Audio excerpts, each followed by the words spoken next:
Bear market versus bear trap. Je pèse tous les arguments techniques et fondamentaux.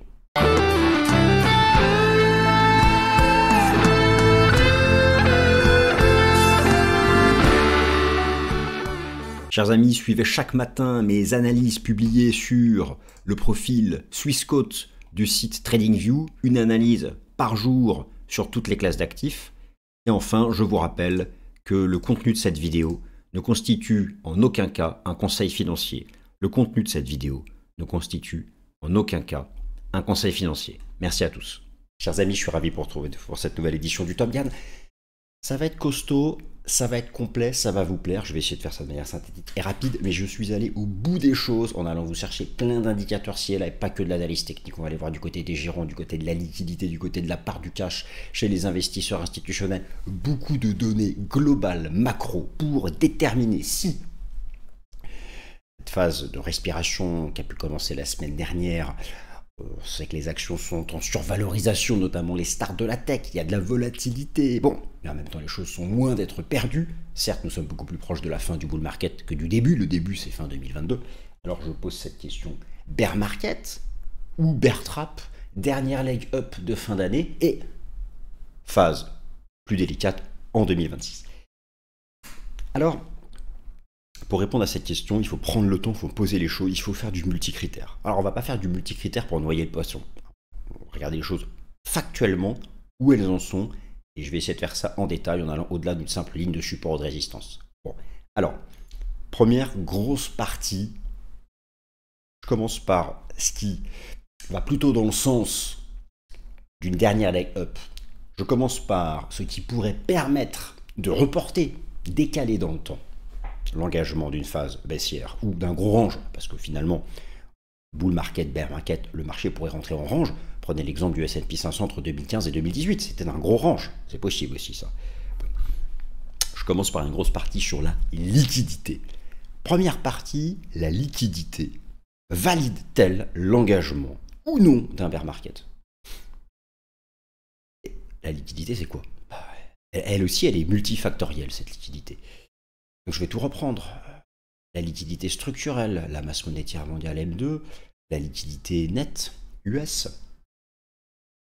la politique monétaire non conventionnelle de la Fed, le TGA, le compte courant, si vous voulez, du Trésor public américain auprès de la Fed, tout ça, ça cumule, se cumule, pour créer les conditions de liquidité générale. Donc on va regarder ça.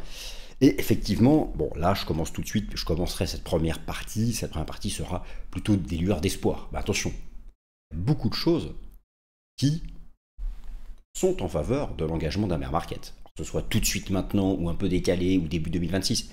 Il faut être extrêmement prudent. Encore une fois, nous sommes dans une phase haussière archi mature.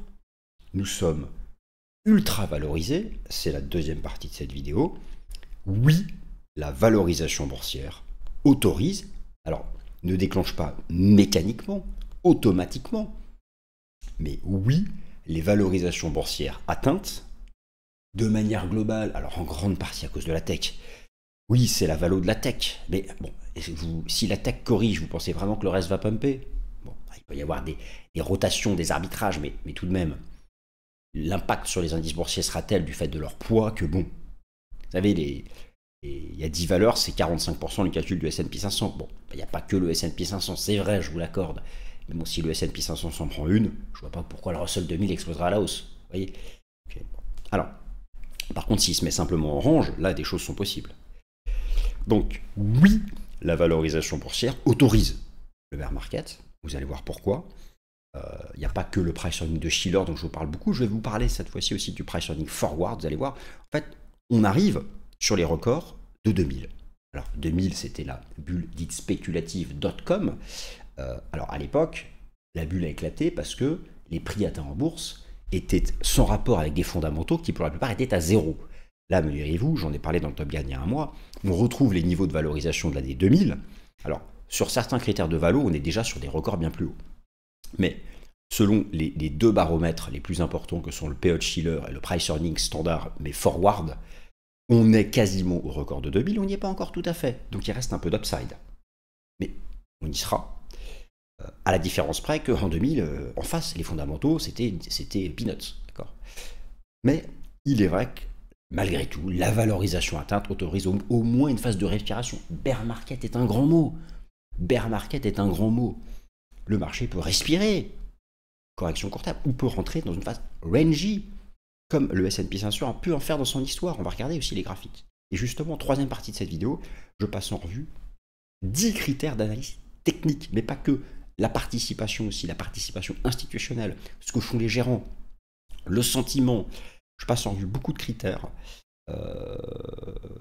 et notamment les graphiques de moyen long terme, et pas que sur le S&P 500. On va regarder le Nasdaq, on va regarder le Russell, on va regarder les actions européennes.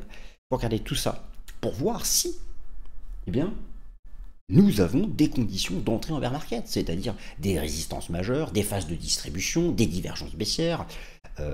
Il faut regarder aussi l'allocation d'actifs chez les gérants, et en particulier lorsque la part du cash est tout en bas, en général, bon, c'est qu'on est propice à l'engagement d'une phase de correction sur les actifs risqués. Où sont toutes ces datas? Je les ai toutes rassemblées, donc on va les regarder. La saisonnalité, il y a beaucoup de choses. Voilà, donc là, tout de suite, depuis mon introduction, on a déjà 20 critères. Peut-on cocher toutes les cases de l'engagement d'un bear market? Ou reste-t-il une dernière leg up pour rentrer plus tard, peut-être en 2026, dans une phase de bear market ou une phase rangy?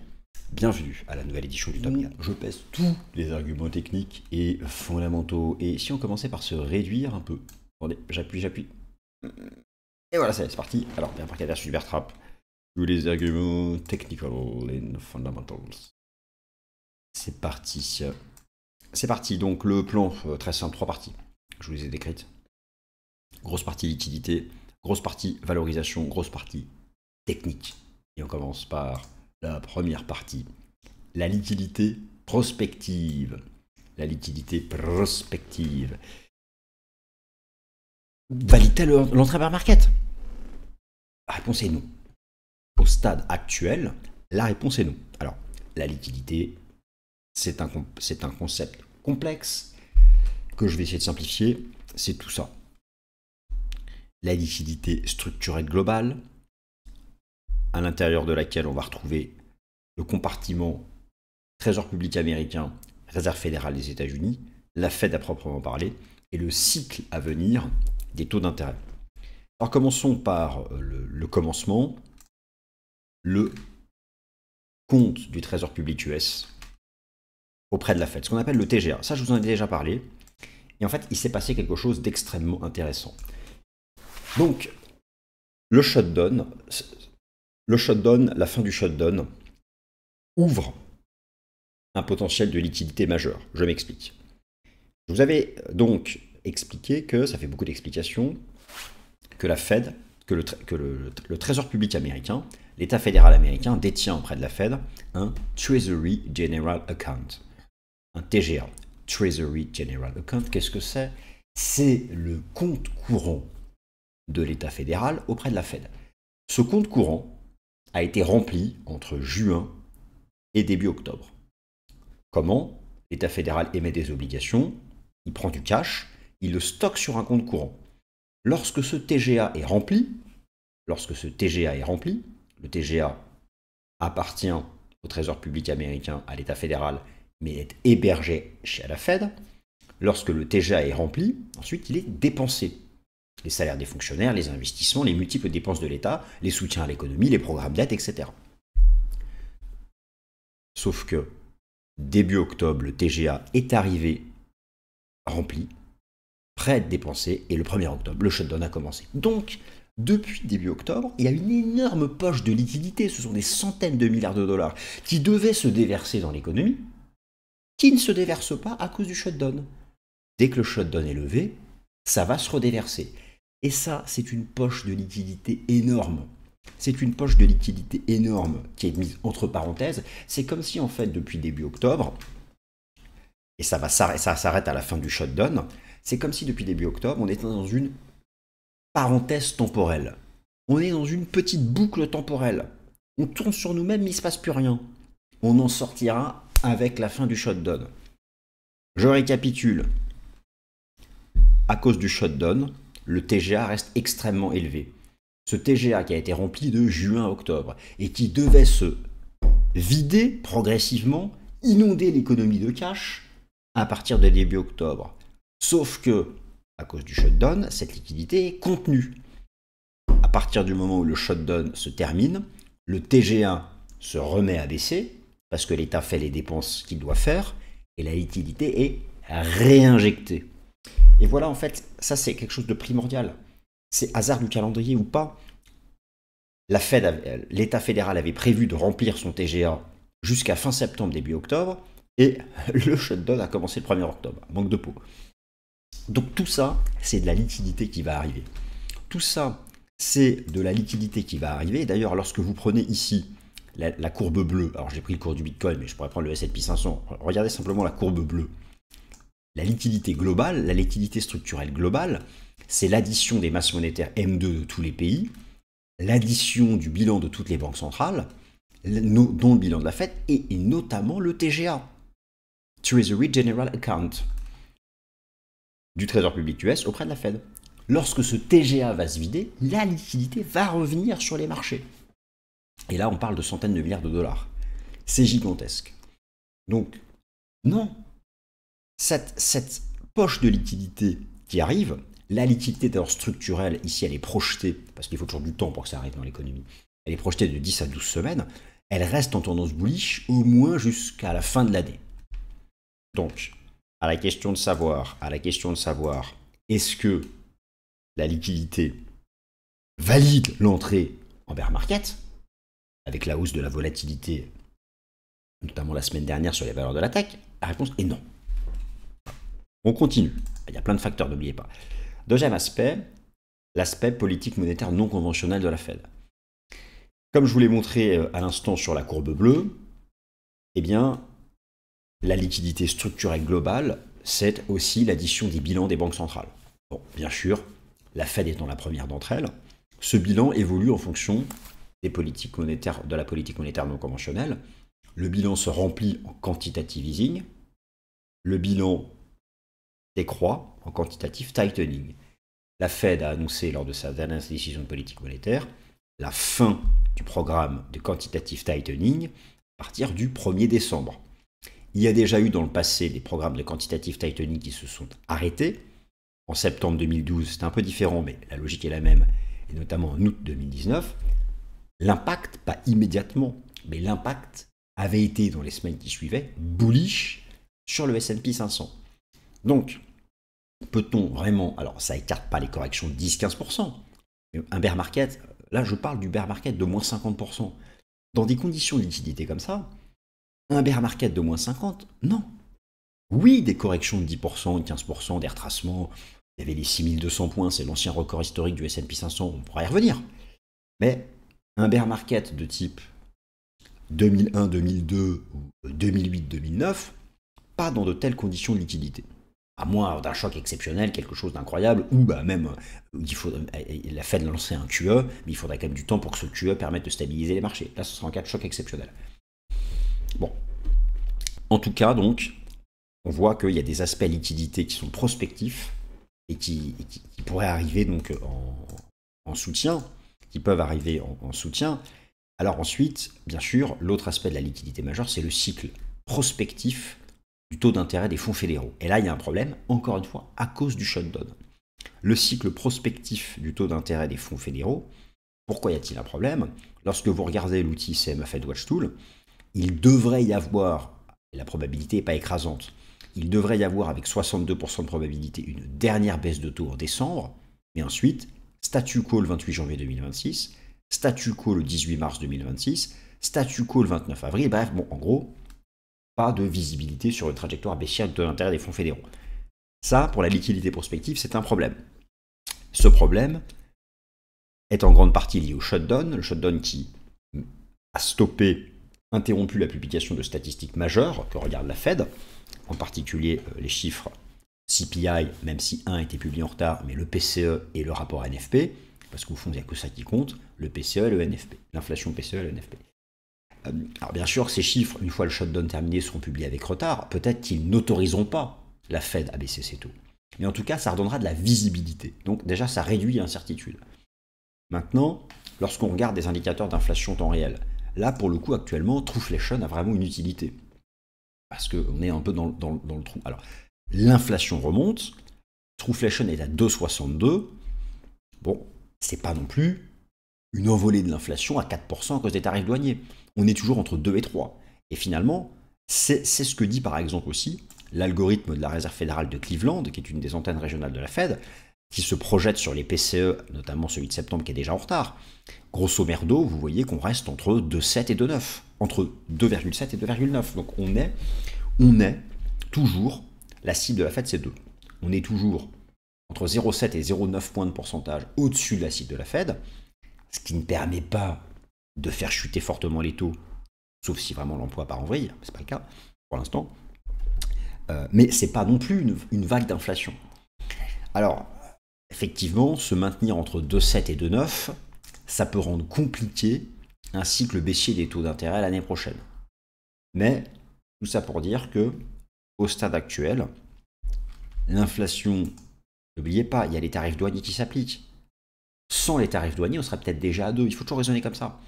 Les tarifs douaniers, il faut du temps pour que ce soit, comment dire, pour que ce soit absorbé par les taux d'inflation, que ça se normalise. Voilà, la normalisation, il faut du temps. Il faut 4 à 9 mois. Donc là, on est en plein dans l'impact des tarifs douaniers, et finalement, on a un Trueflation à 2,6. Il n'est pas à 4.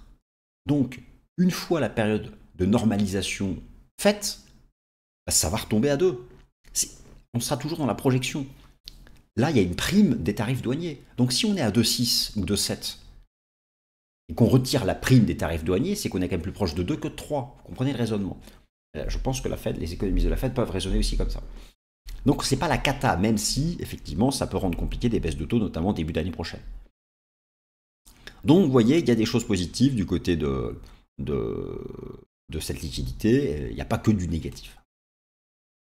On avance. Alors, bear market versus bear trap. Quand je dis bear trap, c'est-à-dire que bear trap, vous comprenez, c'est-à-dire qu'il y a des corrections de 5-10%, mais en fait, derrière, ça repart. Bear market, il y a une correction, on fait des petits dead cat bounce, mais la correction se poursuit. C'est vraiment ça la différence entre les deux. Alors là, oui, la valorisation boursière peut justifier. Alors, un bear market, c'est un grand mot. J'ai choisi ça, c'est pour que vous cliquiez sur le titre de la vidéo. Une phase de baisse en tout cas.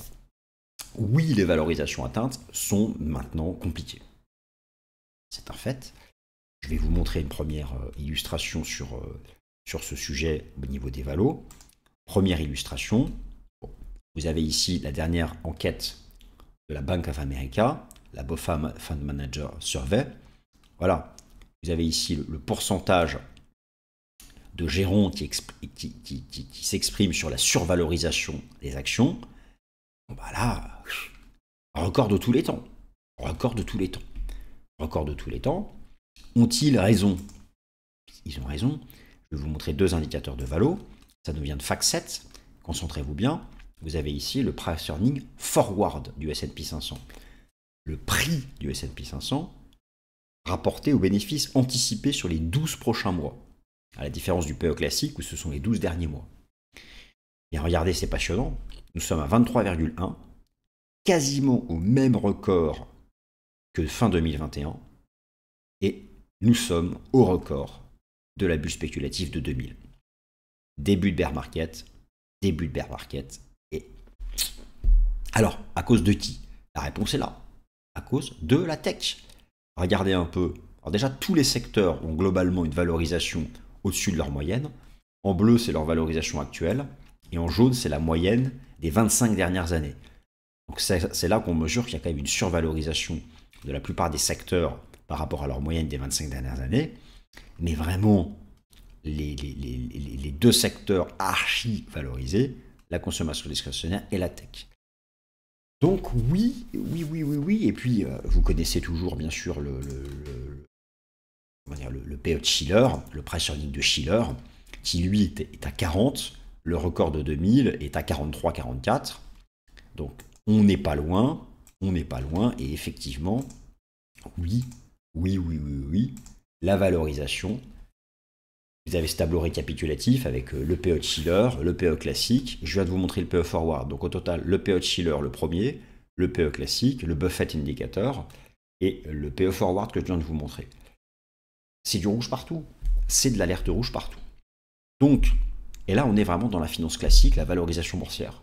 On peut avoir une phase de baisse, ou un gros range, mais dans un range il y a des phases de baisse et de rebond, du S&P 500, eu égard à la valorisation atteinte. En gros, il n'y a pas le droit à l'erreur. Vu maintenant ce que valent les actions par rapport à leurs bénéfices futurs, la moindre déception sur les publications de bénéfices créera des phases de baisse. Des phases de baisse, ça peut être 10, 15, 20%. C'est pas forcément un 50% de bear market, comme ce fut le cas par exemple en 2001-2002, parce qu'à l'époque, oui, on avait atteint des valos incroyables, mais aussi, derrière, il n'y avait pas de fondamental, ou beaucoup moins que maintenant. Notamment sur la tech. C'était du bullshit en 2000, parce qu'il fallait juste mettre .com pour ça. Voilà. Là, maintenant, bah, ils font du pognon. Il y a du cash hein, chez les Nvidia, les Apple, les Amazon, etc. Il y a du cash. Voilà. Mais en tout cas, c'est vrai que lorsque le PE Schiller va atteindre 44, s'il l'atteint, ça va quand même... C'est le record historique, là on est à 40. C'est vraiment quelque chose qu'il faut impérativement surveiller. Alors maintenant, sur le plan technique, peut-on sur le plan technique cocher toutes les cases? Peut-on cocher toutes les cases de l'entrée en bear market? Les cases sont nombreuses.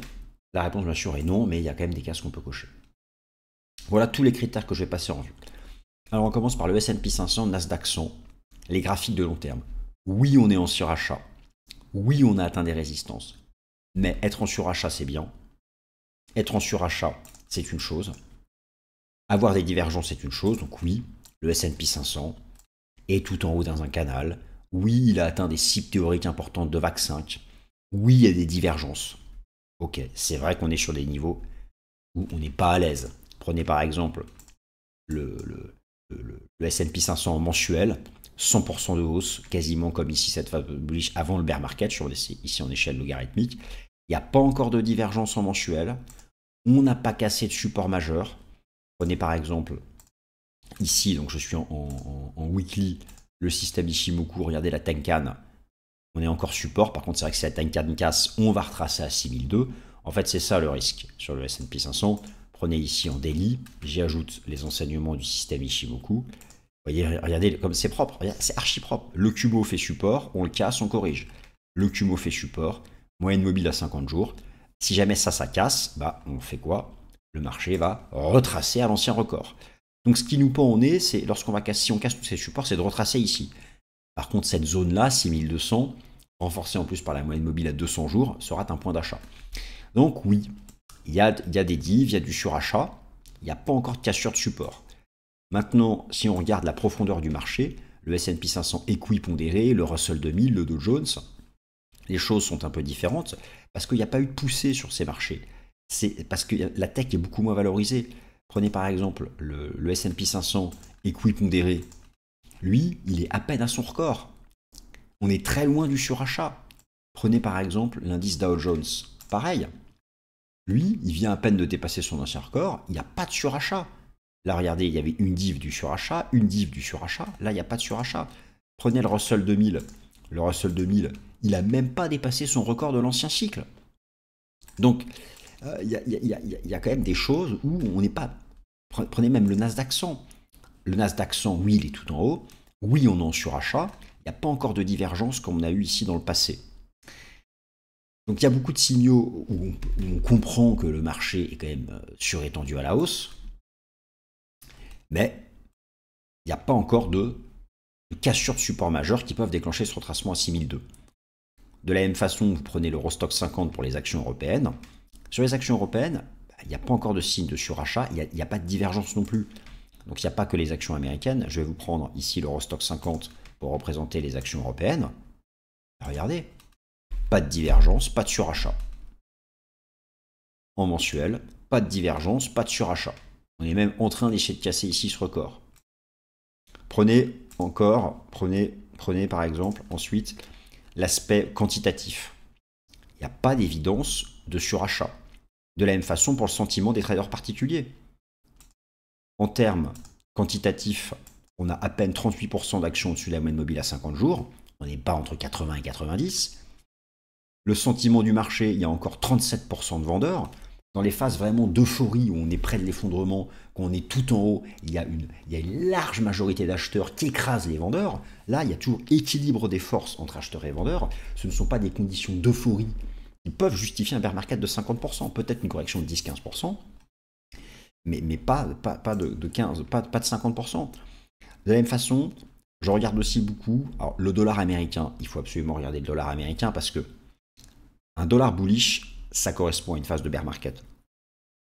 Le dollar US, de la même façon, lorsque l'effet de levier, la dette de marge atteint des excès, ça peut donner le point de départ d'une phase de bear market. Eh bien, je reviens ici sur le dollar américain.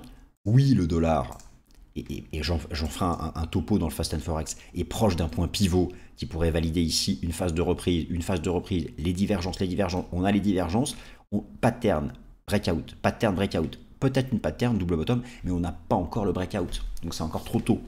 Il faut surveiller ça, mais c'est encore trop tôt.